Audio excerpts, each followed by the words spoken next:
Come explore our world of coffee. DeLuna Coffee was founded in 2014 by Ed and Courtney Lemix alongside their son, Brett. The delicious DeLuna blends are a product of Ed's discerning palate for the finest coffee beans on the planet, and Brett's business acumen has them on the national radar for quality. Savor the simplicity of Graffiti Bridge. 100% Colombian beans roasted to a city roast for optimal flavor. Ed and Brett are both FSU alums and are extending a special offer to our listeners. Use the promo code WARCHANT15 for a 15% discount. Visit thelunacoffee.com and check out their Facebook and Instagram. From Tally to Cali, it's time to wake up. Wake up! Wake up!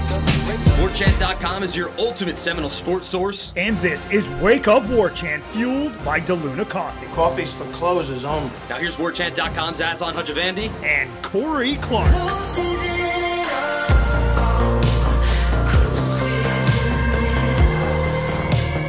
Wake up! What's up, everybody? It's Wake Up Warchant is fueled by DeLuna Coffee. DeLunaCoffee.com. Come explore our world of coffee. Take that promo code WARCHANT15 with you, folks. It's November.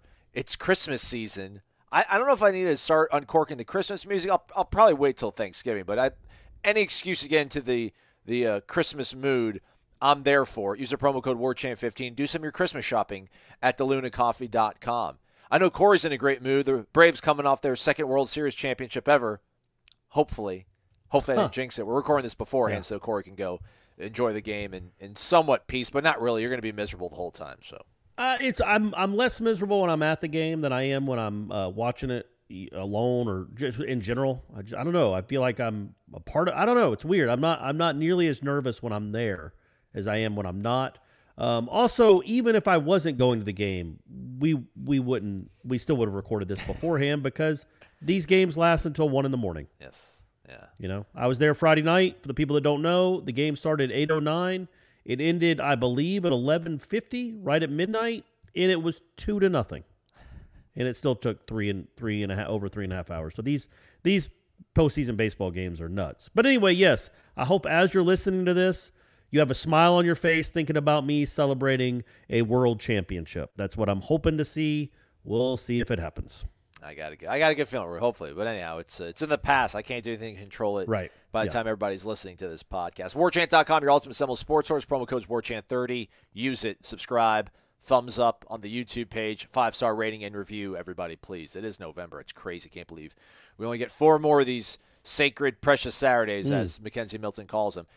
How nervous were you, anxious were you at any point in that Clemson-Florida State game as Clemson takes it 30-20 over our Noles? I think Florida State now drops to 1-9 in their last 10 trips to Death Valley. That's 32 consecutive wins in that facility for Clemson.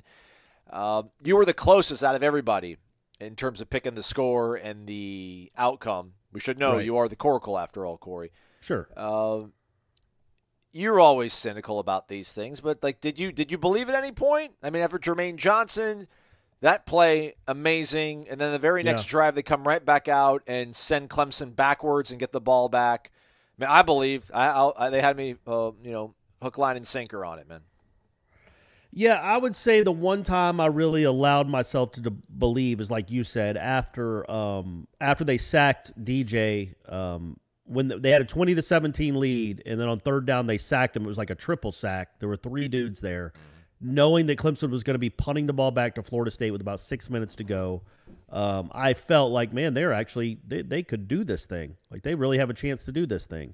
And it did not happen for a variety of reasons. We'll get into all that. But, yeah, I don't know where you want to go. If you want to go with, hey, they played Clemson close till the final 2 minutes, or you want to go into why they lost, because I think it's cool that I feel like we're getting back to a spot where that does matter. Like I'm not going to sit there in a column right after the game and write about. I mean, I did write about not catching punts, but other than that, like the why Travis Jay doesn't go even try to make a play on a ball like that. Why do you keep getting these? Why did you start getting these false starts again? Why did Jarian Jones not turn his head around in coverage? It was a ridiculous call on Kevin Knowles, all that. Like, we can go into all that, like the reasons, the plays themselves, the big ones that kind of lost you the game, the offense not doing anything. Jordan Travis, I felt like he felt ghost a little bit. I also think that defense is pretty darn scary, and most quarterbacks feel ghosting. It's like a haunted house. So you do see ghosts when you play against that defense. But there's a lot to talk about, but I didn't know if you wanted to start with what went wrong or the bigger overarching point of, man, it sure seems like these two programs are a lot they're a lot closer than they've been in the last 5 years. Oh, that's a good one. I like that, but we'll maybe get to the bigger picture stuff as we wrap things up later on. Yeah, was there a play or two that cost them this football game? I don't think like there was this pivotal game-changing play, because for all the times you could say the Florida State shot themselves in the foot, whether that was Jermaine Johnson's celebration, which I can't believe we're flagging that, but whatever. It didn't cost them. Right. Jamie Robinson creating a fumble, Trayshawn Ward giving it right back. They missed the field goal. So like all these moments where you're kind of thinking to yourself, oh boy, here we go again, or this is where this team is going to give this game away. Like they really didn't. And then that drive where Florida State couldn't get a first down and then punts the ball back to Clemson, and then Clemson takes the lead. That was a bad drive. That was probably the only drive where I think you can really maybe get on the coaching staff for some of the decisions in terms of play calling. Otherwise, that's I guess other bigger picture stuff. I mean, do they have enough talent to go toe to toe with Clemson? But I don't think there was a play. There's none that stuck in my mind. Like, I can't believe they did that. That cost them the game. Definitely, it was just I don't know what cost them. What did cost them the game then? Yeah, man, they just their offense, Clemson's defense was too good, and you scored 13 points as an offense. 20 points was where you kind of wanted to be, right? Somewhere in that neighborhood gave you a chance, and it did. The defense gave you 7 of those points. So I think overall the offense wasn't good enough, but you always have to judge what we saw on Saturday in the context of, man, that is an elite defense. And you just don't have the horses at many positions. We can criticize how Jordan Travis played, but at many positions, you just don't have the horses to compete with that defense. It is not a good matchup. There's been one quarterback all year that has looked even remotely comfortable against that group, and he's a Heisman contender at Pitt. They're not going to win. He's not going to win it because they have 2 or 3 losses now. They just lost to Miami. Maybe the Miami quarterback's going to win the Heisman. The way he's playing, they got another Testaverde on their hands. Apparently, out of nowhere, they've just conjured this dude. But the only guy that's looked even remotely comfortable against Clemson, the NC State guy a little bit, but was Pickett. And both those guys got to play at home, which, by the way, this is where this year's Clemson game should have been, was at home, but whatever, that's fine. Nobody looks good against that defense. No quarterback looks good against that defense. As I pointed out in my column, the number 1 team in the country scored a whopping 3 points against that defense. It is a bear. And I thought it was telling how Norvell, more telling like what Jordan Travis was saying. When he was asked about what they did and why they couldn't move the ball, he reiterated literally probably a half dozen times, that's a great defense over there. It's a great defense. We knew they were going to be good. It's a great defense. Essentially saying, man, there was only so much we could do. There was only so much we could do. He said, look, they played man maybe. They'd seen some looks they hadn't really seen. They put corners on running backs out wide, which is something they hadn't seen. And they also bracketed them in the pocket. They had 2 guys on either side of the pocket. Plus, they were doing twists up front, things that make it really hard for a mobile quarterback to escape. Now, a mobile quarterback that can also see it like Kenny Pickett and throw it like Kenny Pickett, well, that's how you beat Clemson. A Sam Howell that maybe is a little more advanced, not maybe, is more advanced throwing the football, but can also run. Those are the guys that can maybe do some damage to Clemson. I don't know what people were expecting Jordan Travis to look like necessarily against that defense. I thought their only chance to win the game, but it didn't really even come to fruition, but I thought he would have to have a big day with his legs. And like we thought, Venables just made sure that was not going to happen. Venables is really good at what he does, and he teaches it well, and those defenders are talented and smart and good. Yeah, maybe it was the bracketing, but it felt like, again, this is like looking at the replay. So I was at the game with Corey and Ira, but I was shooting it with like a photo, like a camera. Not like a video camera, but I was like taking stills, so I wasn't able to really digest it. So I watched the replay. I think the replay is probably more unfriendly to Jordan than the live game. So if you are particularly critical of Jordan, don't rewatch the game, because it did seem like there was several times. And again, maybe it was the bracketing that we couldn't see in the TV feed as I went and looked back at the game. But it just seemed like when he should have turned it to the outside to run, he somehow would just decide to cut it on the inside. And there just wasn't a lot of it did seem shook. And again, that's a tough place to play, and that is a really good defense. So I think these are like the two competing sort of narratives. So I'm giving you a heads up on this because I think in driving and talking to Ira, you kind of get to a point where you look at that roster versus this roster and how it matches up, and you are a run-first team, but can you push those guys out of the way for 60 minutes? Can you scheme enough things, keeping them off balance, throwing first? I don't think they did enough of that. That's, if anything, is my criticism of the staff with play calling, is that I don't think they really schemed anything up to help them to throw the ball. There was a couple times where they threw out of what was a pass or a run-heavy formation they used earlier in the game, so they were maybe trying to set something up. But in terms of running guys in bunches and stacking guys and trying to do some rub routes to create some easy views and targets for Jordan to throw to get some confidence, there wasn't a whole lot of that outside of that first touchdown to Jayshon. Like they actually schemed that up pretty nicely to give him a really nice, easy look and an easy throw, and they scored a touchdown on it. There wasn't a whole lot of that, but you were just hoping that, he's not going to look the way he did against North Carolina or UMass against this team, but golly, he had one really good run. I think it was the third down in the third quarter, I think on that first drive, where it was 3rd and 15, and he scrambled great, man. I mean, he almost got the first down. They go for it on 4th and 2, and then, he was gassed. So I don't know if maybe the idea was that he would be able to keep that and run around the end, but he handed off to Jayshon, and they went nowhere on that. He keeps that, it's a first down. But again, I don't know if that changed the entire flow of the game, but the first drive of the game, he trips on 2nd down. Yeah. There's moments in there where you would think that if he had developed a little bit better, I want to see his run game also develop and get better because, man, outside of what he did against North Carolina, against Syracuse, he had one good run, but otherwise, he was getting sacked. He got sacked a handful of times against Syracuse. He didn't do the Houdini stuff that we had sort of grown accustomed to. So him unable to do that stuff, it's a tough sort of onus to put on a guy, but man, you're the quarterback. You can impact a game in ways nobody else really can, and you needed something extra from him, at least something special, and he didn't play special. But that's a really tough grading scale. But hey, man, this goes to the competing narrative against that, Corey, is that you're the guy that's like, hey, man, you're allowed to upset teams. You're allowed to go and beat teams that are more skilled than you by out scheming them and just playing harder. I thought they played really hard. Absolutely. But they didn't make enough plays ultimately, so I don't know where that leaves us. And you didn't need necessarily a special game from Jordan Travis because nobody, again, other than the kid at Pitt, nobody has special games against Clemson's defense. Justin Fields maybe or somebody like that. But again, it's hard to move. It's hard to have a special game. It's hard to look good as a quarterback against that defense. But you needed, as it turned out, one special play. Or 2 special plays. Whether it's, he did run for 100 against Syracuse, so it wasn't just one run.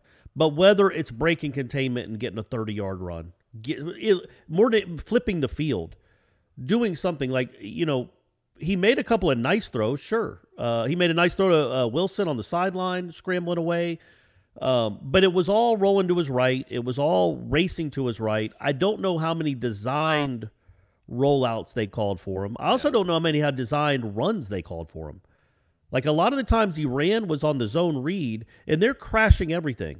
And it's just, that's hard, man. Nothing is open. So he can pull it, and even if he makes a guy miss, there's 2 other guys waiting for him. He could never get in a rhythm with his legs.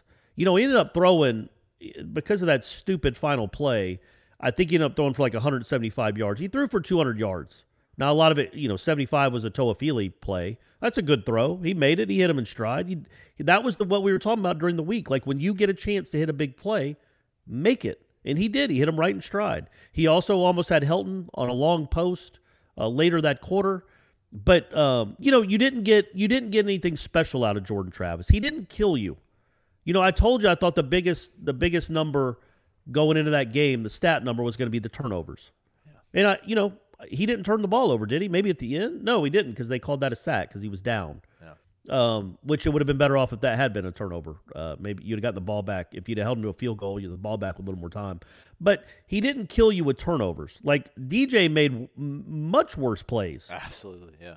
You know what I mean? Like, DJ tried to give that game away. If they would have just handed the ball off in the second half every play, it doesn't come down to the final 3 or 4 or 5 minutes. I mean, Jordan Travis didn't give the game away. He didn't lose the game, but he's not supposed to be a game manager. He's not Jacob Coker at Alabama.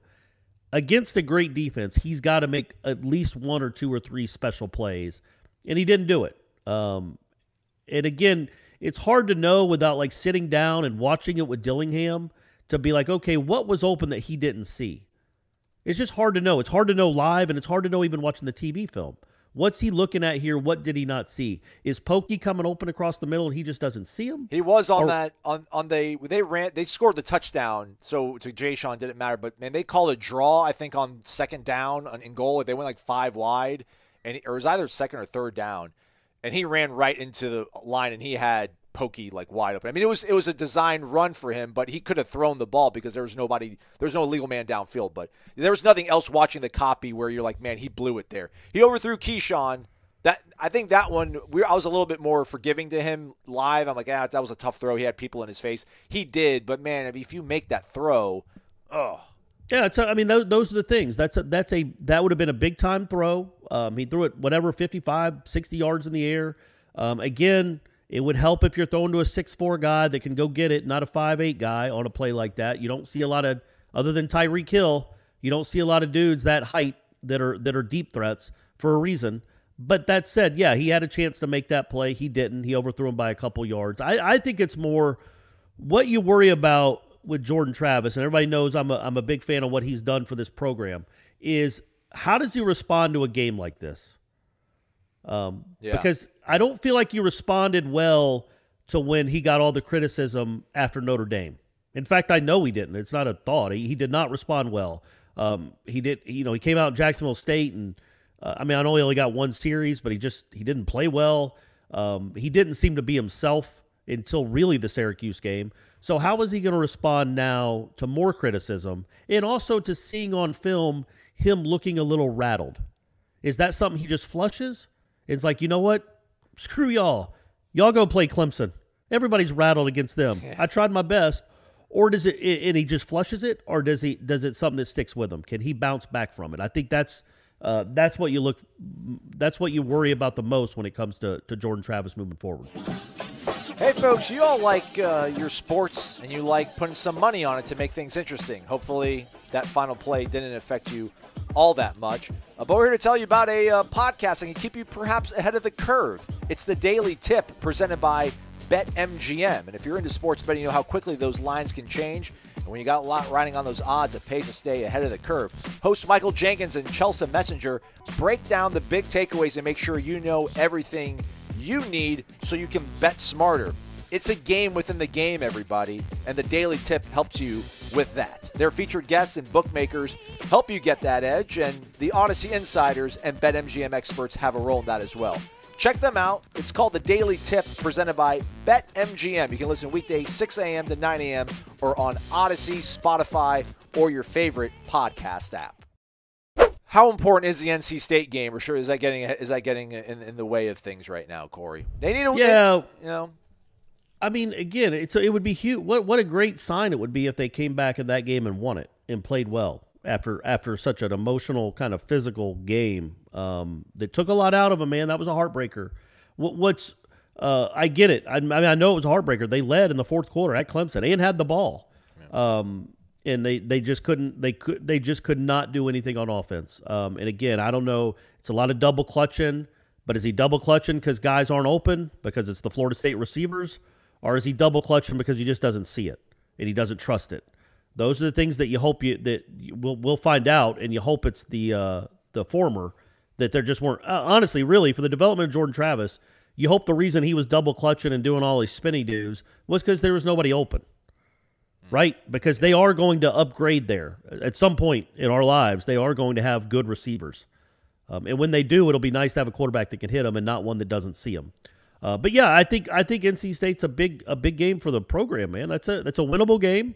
They're all winnable, man. This one was winnable. That's what's so frustrating / encouraging is that would you say Florida State even played a B game? A B plus? Do you think they played a B plus? Yeah, it's a tricky thing because I don't think that's a really good Clemson team, and you just gave them the most points they've scored on an FBS team. I don't think that's a defense's fault, though. And I don't think Clemson – but the thing is I don't think Clemson played particularly well. No, they didn't. But they're better than you. They have more talent than you, so they don't have to. But I thought the only way – certainly when the season started, the only way that Florida State was going to play with Clemson was if they played an A-plus game. Yeah. And now we know that Clemson isn't great. Clemson's like a Citrus Bowl level team. Tax Slayer. They were actually at the bowl. Actually at the game. Tax Slayer represented. No, there you go. Yeah, they're a Tax Slayer team, not a playoff team. But still, it's a very talented bunch. And I thought you played toe to toe with them. Again, you didn't see anything on that in that field that you're like, man, they don't belong on this. This is JV versus the varsity. And every time you've played Clemson, no matter, and again, like we talked about in the car ride home, last year's team would have lost to this Clemson team by 30 points. Like probably. This year's Clemson team. Right. Last year's team would have lost to last year's Clemson team by 100. But this last year's team would have lost to this Clemson team by 30 or 35. They still would have found a way to give up 40. They have made strides. They went toe-to-toe with that team. Old Dabo was saying it was one of the top 5 victories of his career, which Clemson might want to look into, like coach in waiting or something. He's obviously losing his faculties. But so you've seen the progress, and it's steady. Yeah. Like it's steady. Like I don't know if you'd call this a step forward because you lost the game, but it certainly wasn't a step backwards or a step sideways. Yeah. Or at least it wasn't a step backwards. You maybe hopped in place, but I was mostly encouraged. Yeah, I was mostly encouraged, and I thought that because I don't think the defense played well, like not great. Yeah, I know. I don't want to be anything even remotely critical. I think the defense did everything they had to do. I didn't finish. In the second half, they did. The first half, I thought they played, but sorry. Like they gave up 17 points and 260 yards. It should have been 20 points, but they missed a field goal. They gave up back-to-back touchdowns to that offense, which is a travesty of an offense. Like they were bad. They were bad in that first half. I thought the second half, they righted the ship and played well, but they did not. It wasn't like they were bathing themselves in glory in that first half, not against that Clemson team. Giving up back-to-back touchdowns, Travis Jay just sitting there and just not even looking like an athlete, like not even wanting to. Does he only jump for Hail Marys? Like, go make a play, man. Go bat the ball down. He didn't even look like he wanted to be out there. In fact, I think that was the last play he was out there. He played 4 plays the whole game. So there were things that I didn't like about what the defense did in that first half. Second half, they did. They did better. In that last drive, good grief, man, 30 yards were on penalties. One I mostly agreed with, but the pass interference one, come on, man. That's not pass interference. It's just not. Now Knowles was beaten on the play, college football. In NFL, it is. It's, you can face guard. He didn't make contact with him. The guy went up. He put his hands up and then ripped the ball out. And they called pass interference when he wasn't touching any part of it. It wasn't like he was holding his arm. Yeah. Now the DJ Lundy play out of bounds. Look, man, you can say he's barely out of bounds. We've all been watching football long enough, and it's on the Clemson sideline. It would have been It would have been more stunning than them not calling the roughing the punter against Notre Dame for them not to throw a flag there. That's just you like kind of whether you agree with it or not. We know, and we don't. You know the drill. You know what they're calling. So anyway, but that said, I thought the defense played well in the second half, but not well in the first half. And overall, I wouldn't say the defense got an A. In the offense, you'd probably give a D to. And yet you still had the lead with 3 minutes to go. That's cool, right? Like you can play a C game, a B- game, and hang with Clemson on the road. I don't know. I think that's encouraging. You would just, next time maybe don't play a C game. Go take advantage because it was there to be won. And that again, that's what makes it so frustrating. You could have won that game. It was right there for the taking, and you did not take it. The tricky thing here is I don't know how you could watch that game and think if this staff can recruit and kind of maybe maintain the pace they're on right now recruiting-wise. There's nothing that you saw Saturday. You're like, even if this staff has a supremely talented roster, they will find ways to lose against teams. Like, they just won't. If he's like this is like a 20 – if you gave Norvell the 2016 Florida State roster, I think it ends up going to a New Year's Six bowl. Like, if you had a Dalvin Cook, he still finds a way to win 10. Like, he would have done the same thing. At the same time, though, there's a little bit of concern the way they handle those last two drives offensively, that you also can say, well, hey, listen, even if they do have a supremely talented roster, when they make it to an ACC championship game, or Clemson's on a really good season, or they make it to a playoff, God willing, or the national championship game, and they're playing against somebody equally as talented, and there's a lot riding on the game, will this staff be able to find ways to out-scheme the person across the way from them in those certain moments?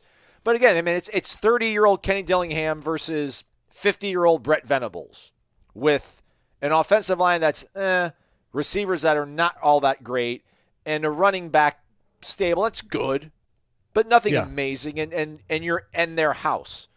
But, man, that might be as beatable as Clemson's going to be in the next few years that you're here as well. So, I mean, I wonder, though, because I was talking about people complaining about, like, I didn't see anything play calling wise that made me think these guys can't do it. They choke. They get scared. I mean, again, the last drive, or the second to last drive they had where they get that stop, there's 5:36 left. Man, just get some first downs. Get some first downs, pin that team back deep, and play some defense, and you probably win that game. And they get false start. You call it design. Is that right? Run. They had a false start to start. That's right. Yeah. I mean, that's losing. That's losing stuff.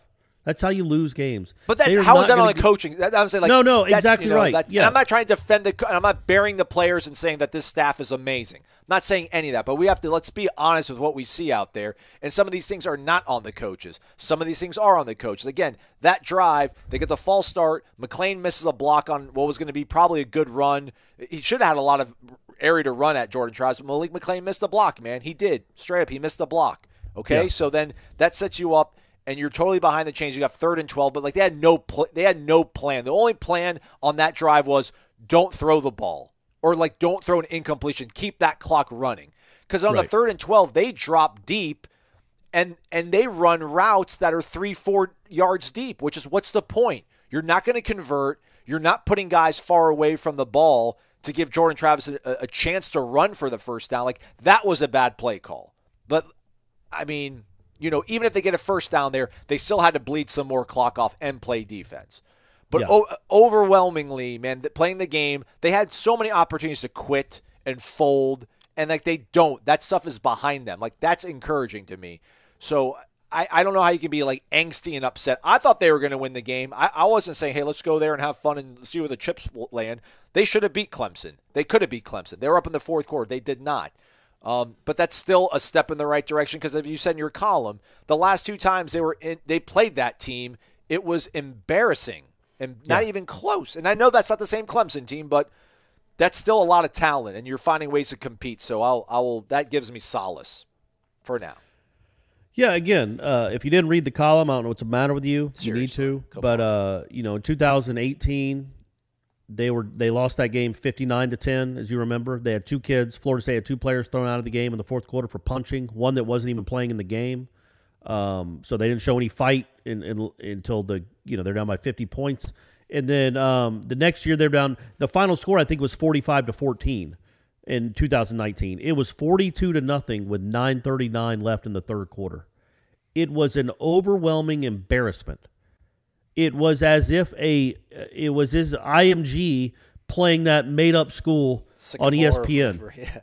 They had 12 kids on it. Like, that's what it was like. It was, and so Clemson's not as good as they were. You're also better than you are, and that helps. Like, that helps. I don't care. Last year's team, the 18 team, the 19 team, I think they go to Clemson and lose by 20 or 30 points. This Clemson team. So you are better. They do believe. They went up there believing they were going to win. A Florida State player hasn't actually believed they were going to beat Clemson since Dalvin was in the backfield. They actually believed they were going to win, and in the 4th quarter, they had a real chance to win. I'd like you to go catch a punt. Be honest with you.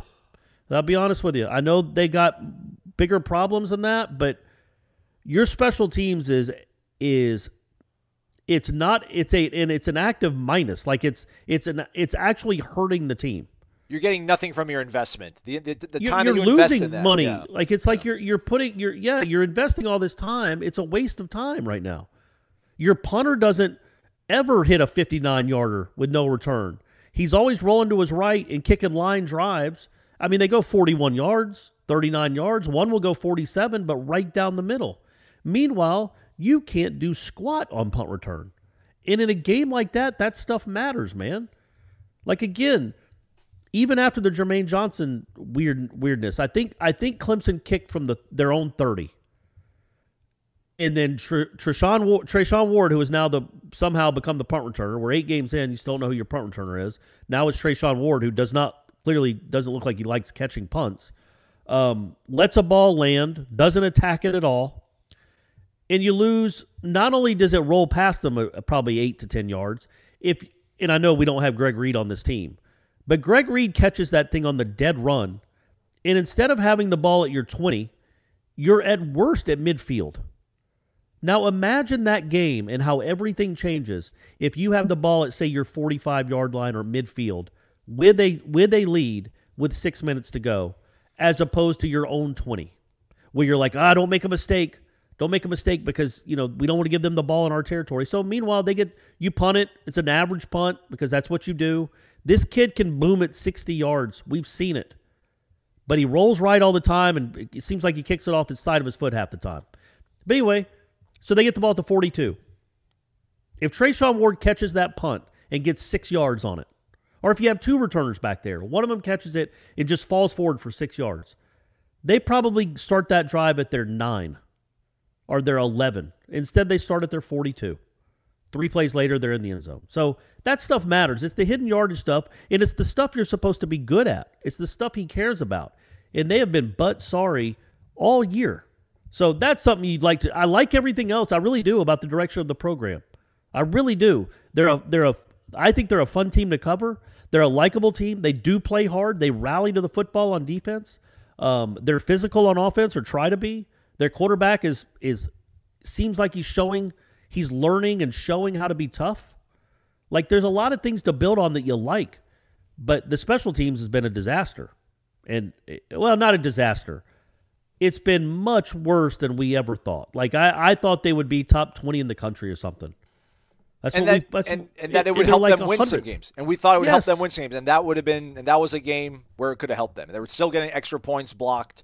Yes.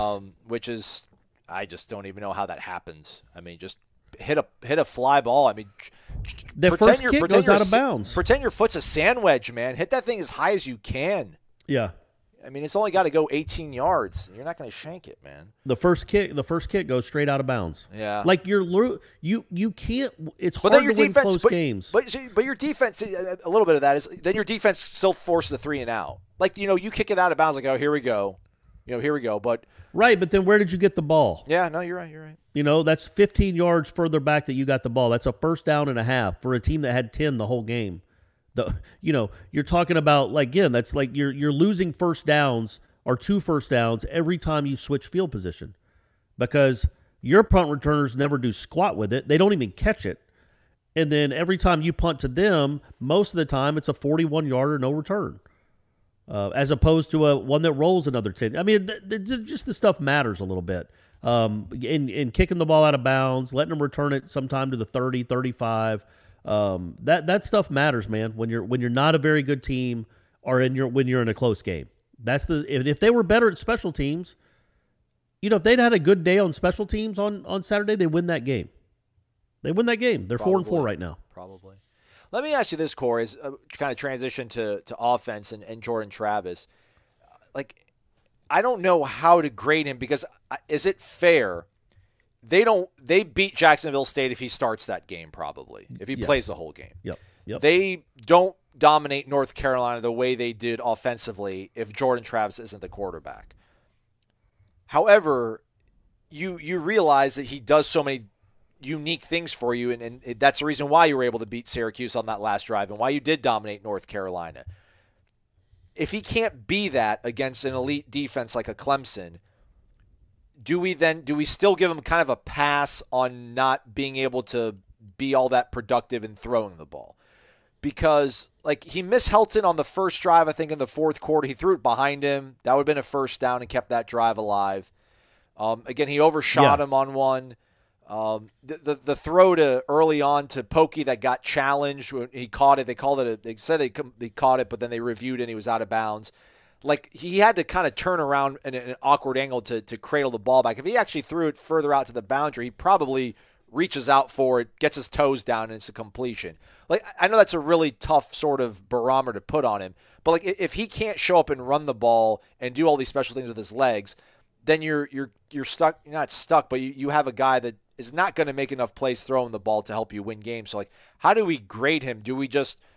Is it not throwing the baby out with the bathwater? I'm like, hey man, that's just Clemson. You're not going to see anything like that.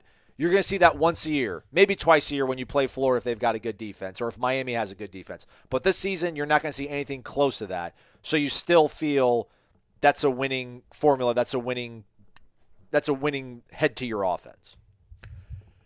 Yeah, by and large, it makes about as much sense to judge Jordan Travis on how he performed against Clemson as it does to judge him how he would have performed in a full game against UMass.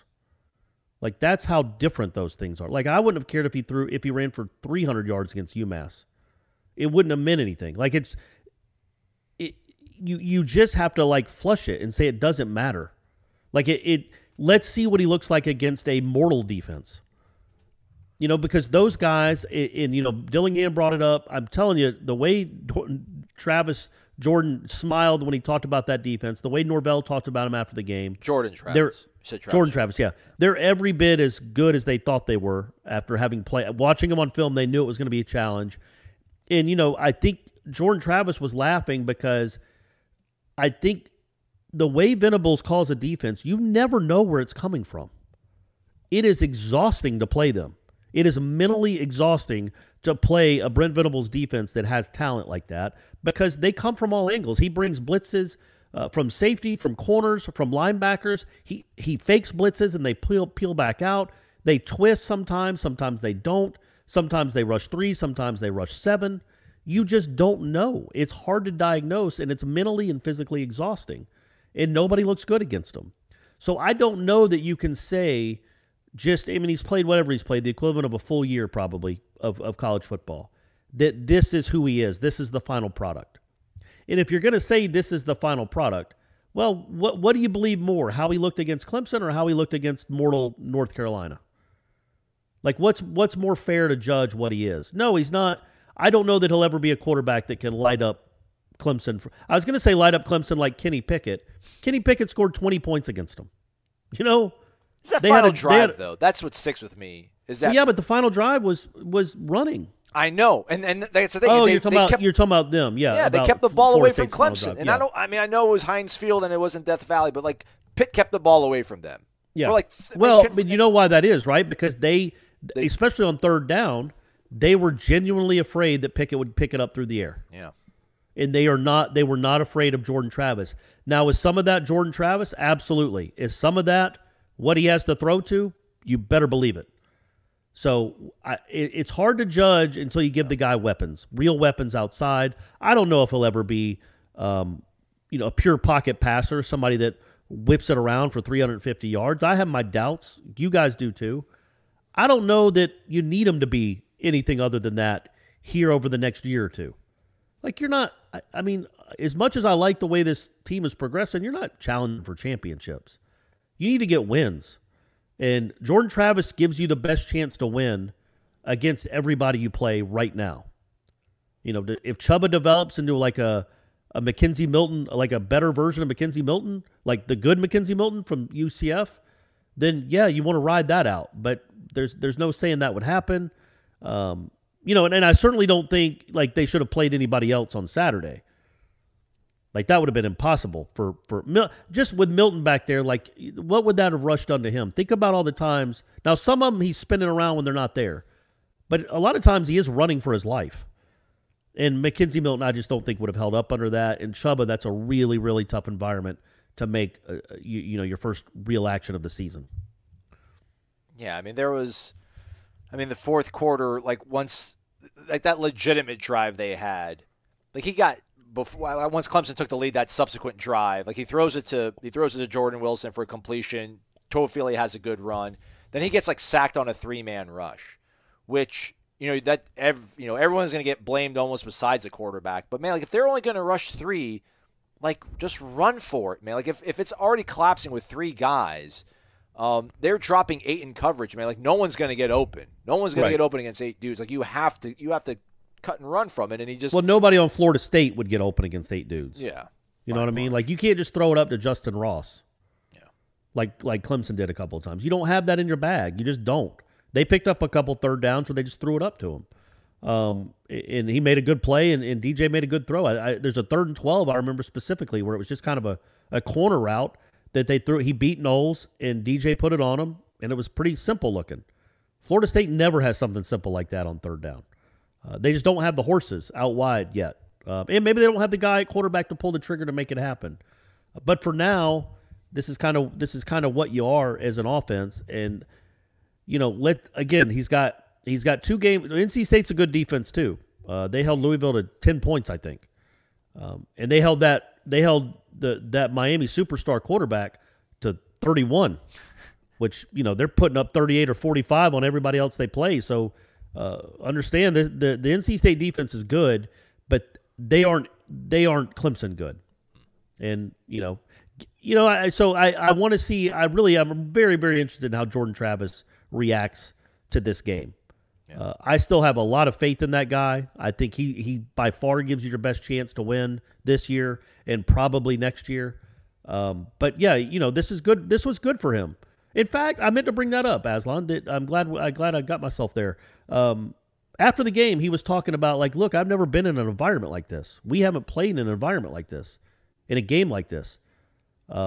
It was almost as if he could check that box off. Okay, now I know what the worst is going to be. As far as I know the biggest challenge I'll ever face as a college quarterback. In that place, although it was not packed, in that play, it was loud there in the fourth quarter for sure. Yes. In that place, in that environment, against that defense, it doesn't get any more challenging than that. So now, even though he didn't respond well, I wouldn't say he passed that test. He now has the experience of what it's like. He didn't puke all over himself. I mean, I'm not trying to be a jerk about it. But yeah, he didn't play horrible. I would have liked to seen him build off what he did against North Carolina. If anything, maybe he just kind of stood pat. But again, it's a whole different thing he went against. It's hard to judge him. But don't you think it's just moving forward to have that? Yeah, valuable, to have that experience. Sure. Now for the rest of your college career, there will never be anything tougher than, or louder probably than, okay, 3 minutes to go. We just gave up the lead. Here come these animals at me. My guys can't stay in front of them, or I certainly don't expect them to. So I'm looking at the rush and not downfield. And I don't have anybody great to throw to. Not a great recipe there late in the game or the whole second half. That said, nobody gets a pass, right? Dillingham gets paid a lot of money, and so does Norvell. You can make you can make adjustments. You can figure out something that works. I will always wonder if Trayshawn just doesn't force his own fumble. That was going to be their only productive run of the half. No, Toafili had a good run later on. But yeah, wasn't that first and 15 after another stupid false start? That was a first down. It was I feel like it was first down. Was it after the Yes, it was immediately after the interception or the fumble that Jamie Robinson created. So you have it around midfield. Yeah. And he actually has a hole. It looks like it's going to be one of those typical Trayshawn kind of wiggles. You don't see him for a second, then he bursts through, and it's a 20 or 25-yard run. It just looked like that. And then all of a sudden they have the ball, and nobody even hit him. That's just inexplicable. But I'll always wonder if he hits that run, what that does. What that does, not just for that drive, but just what it does to settle down the offense and settle down Ward and settle down Jordan Travis.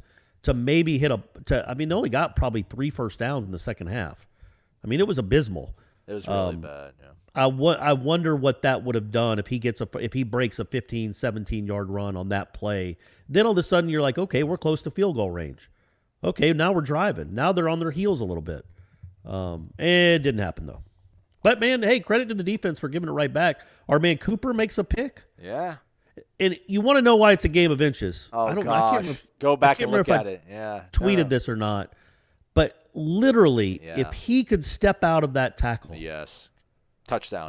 And I was telling Ira, he's like, well, man, he had to fall. You know, his momentum carried him. I'm like, I know, but if he could have just figured out a way to catch it and immediately, like almost use like as a wall, like he was bouncing off a wall and going straight back the other way.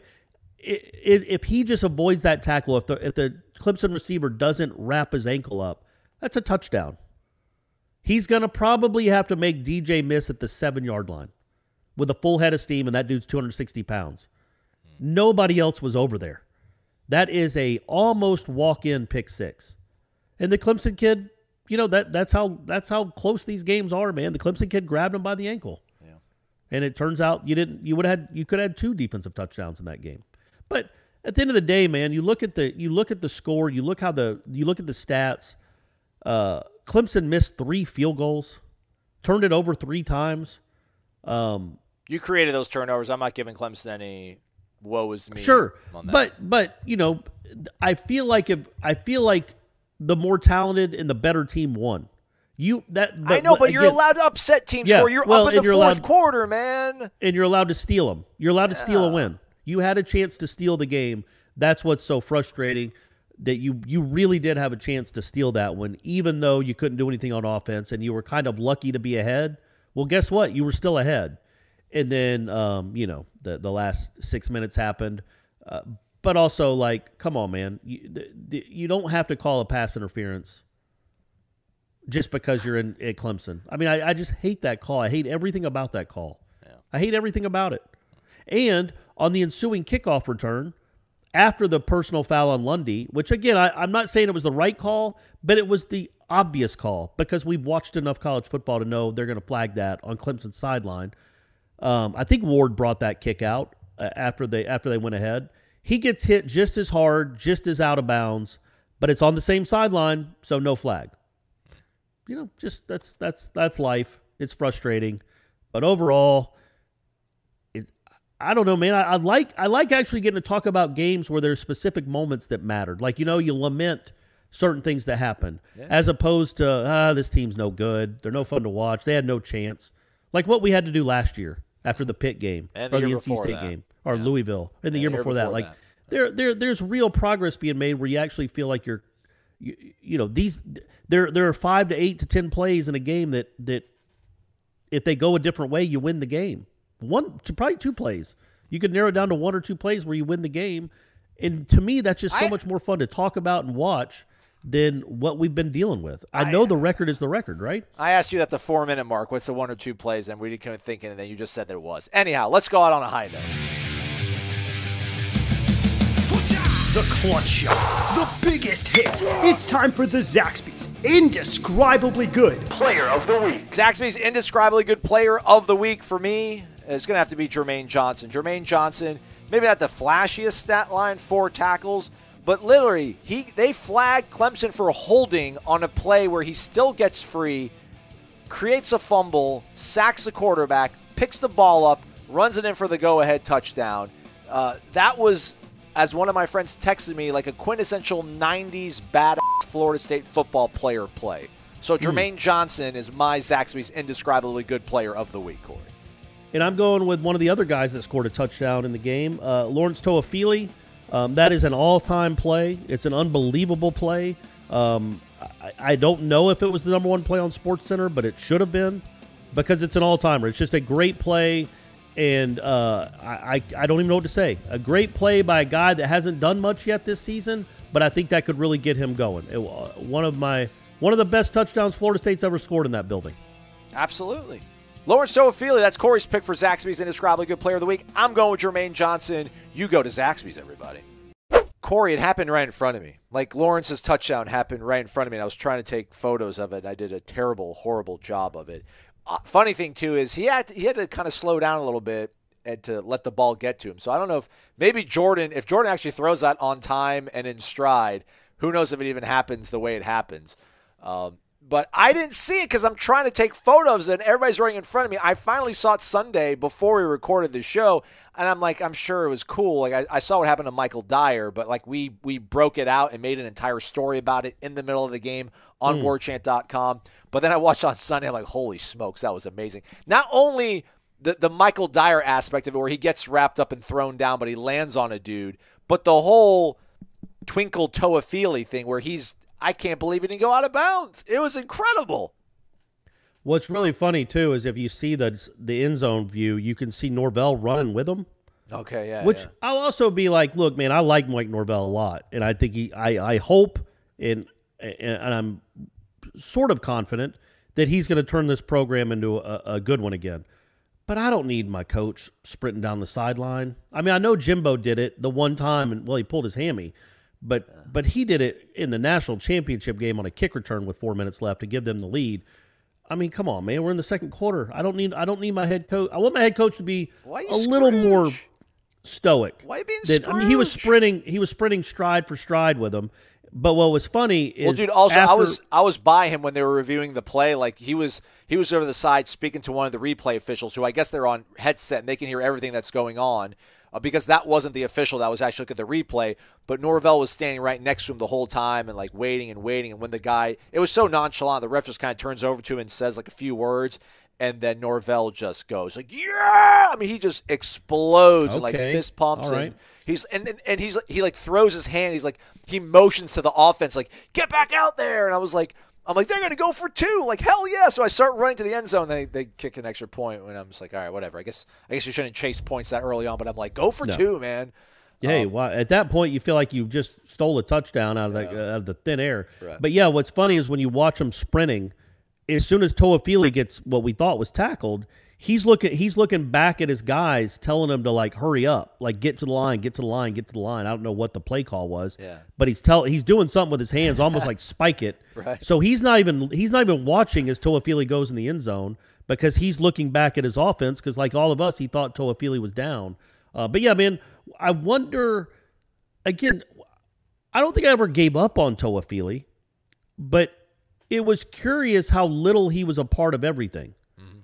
And now these last two, the UMass game might have been just what he needed because now look at him. Like, it's not just that play, which was sensational. That's got to – I mean, you make a play like that against a team like that in an environment like that, man, that's got to give you all the confidence in the world, much more than you've ever had this season. But also he was in the game when it mattered late. Yeah. You know, they believe. Yeah. They believe in that dude again. They kind of lost faith as we all did after Jacksonville State because he was not as good as those other two guys. Well, now he maybe have found himself a little bit, and you got another weapon. You don't have a ton on offense, but you might have another weapon and somebody you can use in the slot or you can use to come out of the backfield to catch swing passes and screen passes and stuff. So that might be an interesting development, not just for the end of this season, but moving forward into next season too. You might have yourself I mean, I guess he can be a part of the Panda Express too, right? Certainly. The bamboo, by the way, got chopped down a little bit. Old okay. Venables brought a chainsaw to that thing. It grows faster though. Once you prune it, it comes right. back and grows faster. So okay, good. We'll thank him on that. Jermaine, finish it out for us, man. Don't be selfish. Give us 4 more, man. Give us 4 more Saturdays. Jermaine. You don't want Jermaine? Yeah. Come on, man. Yeah, and you look like, again, another part that's just so kind of maddening about having that chance is if you do win that game, you're going to a bowl almost certainly. Yeah. It propels you into about probably, I think, at least 2 or 3 more wins. It's already a win you had. And so now you look and you're like, okay, I think best case scenario is probably 2-2 in this stretch. But I could be wrong. Like they just lost to an awesome defense, not a good team, but an awesome defense in a really hard place to play. So, you know, I don't know. I assume they're an underdog this week. Has the line come out on NC State yet? I don't know. We're recording this in the afternoon, but I will check it out. It'll be close to a pick 'em though. It's not going to be a big line. Neither will be Miami, and neither will Boston College. You can win those games, and if you play as hard as you did for 60 minutes against Death Valley and execute better on offense, which is a big if, but you won't be going against that group. You can win out you can certainly win these next 3. We don't know what Florida is now. We'll see what Georgia did to their confidence. Wow, look at you, Corey. You're good. You must be listening to BetQL because they're a 2-point favorite, North Carolina State. NC State's a 2-point favorite? Yeah. NC State's a 2-point favorite in Doak. Yeah. Unbelievable. Yeah. NC State's a better team, but they're in Doak. So, folks, that's just a challenge for you guys. Number one, it's 4 o'clock on the ACC network, so most of you can't watch it anyway. You might as well come to the game. Come to the game and make some noise and make it hard on old Dave Doran. Remember, his quarterback is the one that said Florida State would be taking a knee in the fourth quarter. They'd be on their knees. Now, he wasn't the coach then. He'd already left for this job. That's crazy, man. He's been at NC State for about a decade. That's nuts. But, yeah, so that's going to be a tough game, man. NC State's good. They have good offense, good defense, probably better special teams than Florida State. So it's going to be a tough game, but it's winnable, man. All these games are winnable. This is not – last year in a lot of 18, those weekends I thought were embarrassing. They were embarrassments. It was a lot of how does Florida State look like this? Why does Florida State look like this? Now, when you look at the record, which I know is all that matters for most people, but when you look at the record, you'd be like, yeah, well, how was Florida State 3-5? But if you'd have watched Florida State play against Notre Dame and then play these last 4 games, yeah, let's just stick with these last 4 games, you'd be like, okay, Florida State's making some progress. I see what's going on. That's 3 wins and an almost win at Clemson. Like, there's some steps being taken here if you ignore, the record and everything. But I do think that that's the truth. And last year, most of those games were an embarrassment.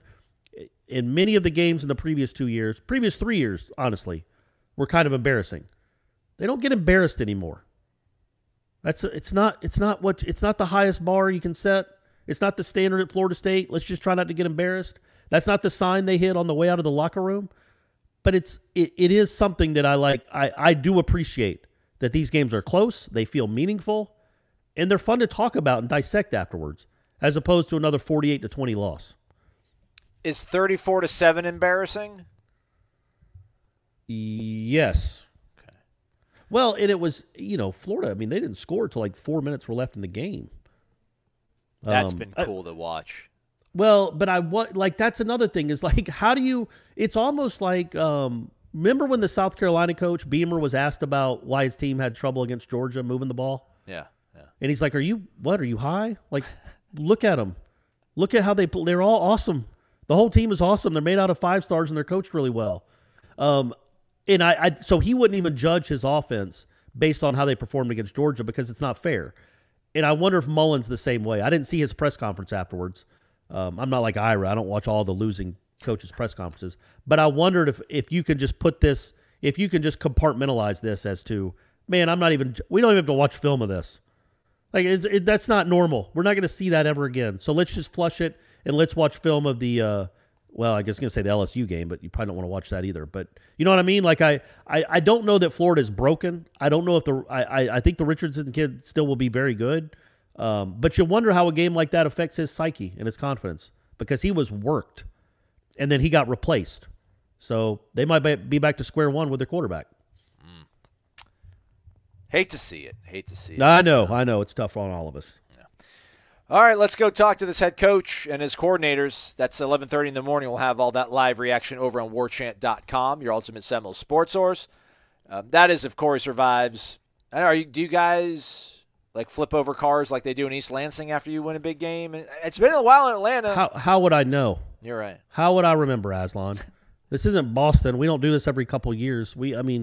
I had a Mel Kiper hair the last time Florida State won or Atlanta won a championship. So Can we get a photo of that? Can we get a photo of that on Twitter? Can you find like a photo of you after they won the World Series and be like, this is what I look like? I was thinking about that because when I posted the photo of me and Brady at the game, I was wondering if on Friday night, I was wondering if we had a picture of me and my dad at a World Series game, and I don't know, but they would be in a box somewhere. Who's got that kind of time, Aslan? I know. Seriously. We got this team to cover. We're going to keep doing it, everybody. Doing what we do. It's been Wake Up Warchant. It's been fueled by DeLuna Coffee. Thanks for listening, everybody. Jeff Cameron coming up 1 to 3 p.m. Have a great one. Come explore our world of coffee. DeLuna Coffee features over 24 different blends. DeLuna's unique roasts can be delivered ground finely for drip coffee makers, coarse for the craft crowd, untouched as a whole bean, or even in convenient K-Cups. Founded in 2014 by the Lemmix family, Ed and Brett are FSU alums and boosters who are extending a special offer to all listeners. Use the promo code WARCHANT15 for a 15% discount. Visit DeLunaCoffee.com and check out their Facebook and Instagram.